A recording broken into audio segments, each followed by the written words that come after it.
Greetings, family, and welcome to Live with Chatufa. We are looking at issues that are happening in the nation as we continue to give you updates. Looking at the considerable amount of pressure that Emerson Mnangagwa has been going under, especially on the eve of, or on the days approaching to the SADC summit, we are so amazed to see that Mnangagwa remains adamant and disrespectful even to the SADC leaders who are in the country. Everyone would have expected Mnangagwa to, to go down in terms of the issues of abductions and the issues of arrest of activists and political opponents in Zimbabwe. Unfortunately, the SADC summit is on, and yet he continues to go on and on with so much disdain and disrespect for the SADC leaders. Armed Mnangagwa Militia Abduct opposition Honorable Machingauta from his Harare home. While this has happened, the SADC summit is still on, and I wish the SADC people and the leadership could see how disrespectful Emerson Mnangagwa is to them.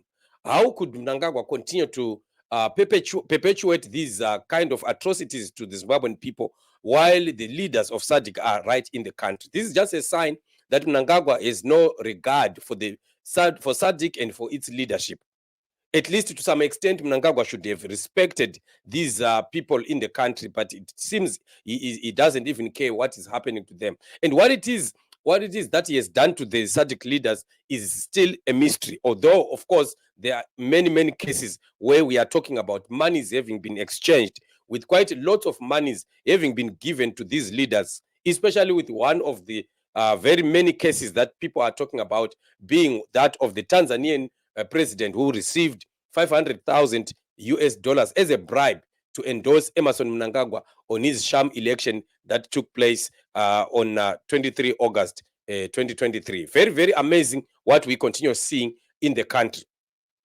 So Honorable Pasho Spanda has written on his Twitter account that Honorable Machingauta has been abducted from his home in Budiriro by armed thugs in civilian clothing. This is a blatant act of terror by the oppressive regime of ZANU-PF. If there are any charges against him, he must be handed over to the police immediately. And this is Honorable Machingauta, and this is what is happening right as the SADC summit is on. Mnangagwa is still hunting people down. He's still abducting people. He still has his vicious dogs jumping through fences and jumping through walls, abducting people even in the night. We've heard many people saying these cars and these groups are still arriving around the early hours of the morning, around 2, 3 a.m., 4 a.m.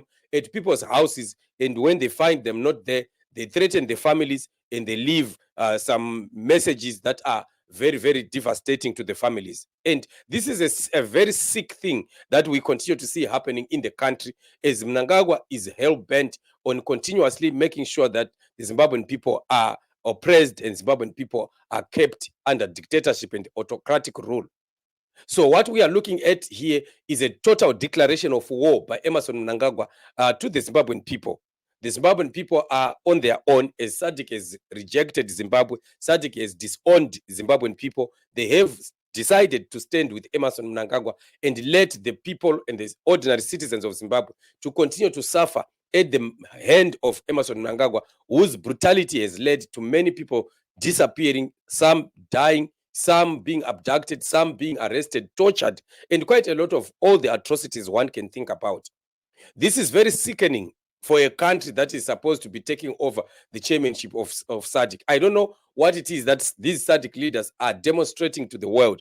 I don't know what kind of name or character they want to portray to the whole world, of taking a man who has been condemned worldwide as a human rights abuser and also a corrupt individual who is killing people and murdering people, and yet SADC continues to go on to install this man as their chairperson, all in the name of Pan-Africanism or the fight against imperialism. Or whoever started about this idea of imperialism and Pan-Africanism and whatever, it is just destroying democracy in Africa. Because all these other governments that don't want to follow democratic principles are hiding behind this idea of fighting imperialism. whenever there is a government that wants to do dictatorial tendencies, they would want to hide against the idea of fighting against imperialist countries that want to do regime change and things like that.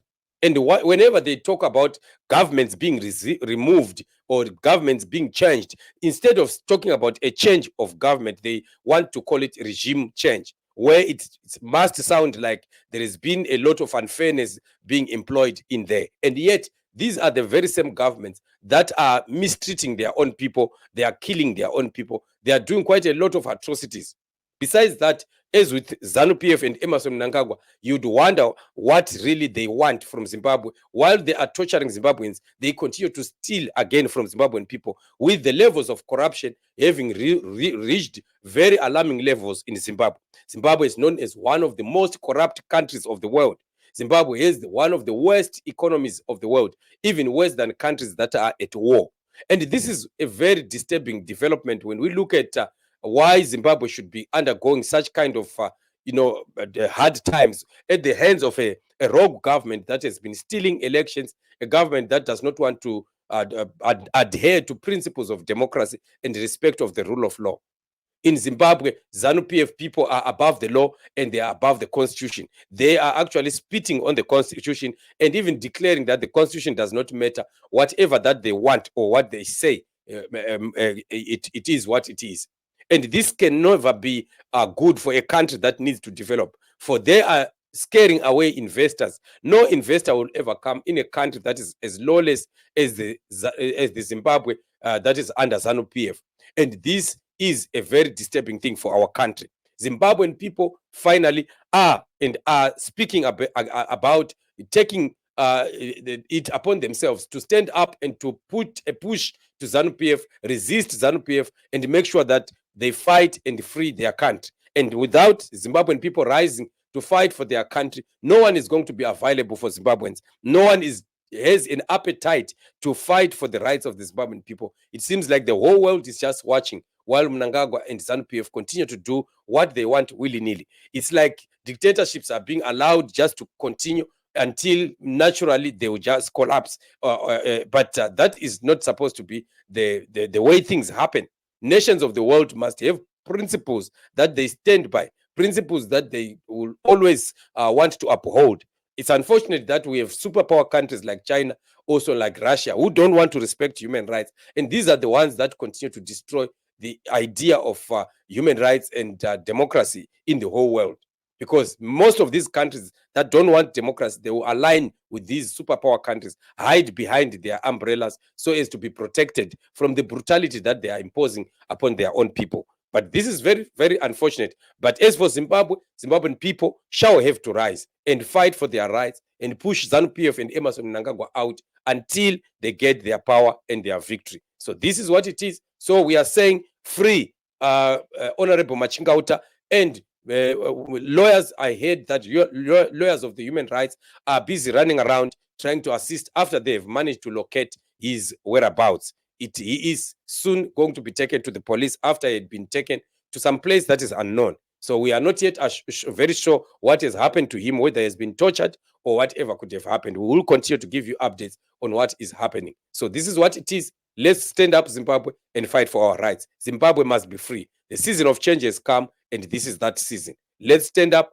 Let's rise up. Zimbabwe must be freed from the hands of oppression and from the hands of Mnangagwa. Thank you so much for joining me on this show. We shall continue to be giving you updates. Subscribe to this show, to this very platform, like and share, and we will continue to be giving you information as and when we have it. Remain blessed. Till we meet again.